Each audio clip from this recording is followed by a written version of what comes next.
দুর্নীতি প্রতিরোধের অংশ হিসেবে সরকারি সব অফিসে ফাইলিং চালুর সিদ্ধান্ত নেওয়া হয়েছে। ফাইলিং ব্যবস্থা চালু হলে দুর্নীতি কমে আসবে।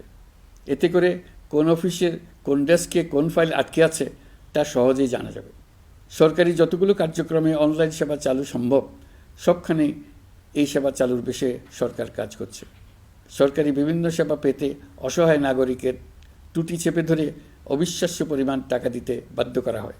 টাকার যে লেনদেন ও ভোগান্তির সম্মুখীন হতে হয় সেটা থেকে নাগরিকদের বাঁচানোর জন্য আমরা বদ্ধপরিকর। অনলাইনে সেবা পাওয়ার পদ্ধতিটি আরও কীভাবে সহজ করা যায় এই ব্যাপারে আমাদের কাছে পরামর্শ জানিয়ে লিখুন, ইমেল করুন। আপনি বা আপনার পরিবারের যে কেউ এই সেবা বাণিজ্যিকভাবে দিতে চাইলে প্রশিক্ষণ গ্রহণ করে পৃথিবীর যে কোনো স্থান থেকে এই সেবা দিতে পারবেন।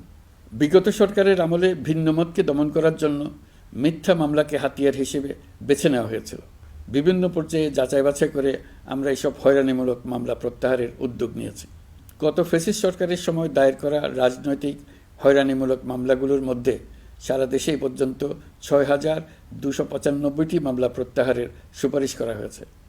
অন্যান্য সকল হয়রানিমূলক মামলাও ক্রমান্বয়ে প্রত্যাহার করা হচ্ছে।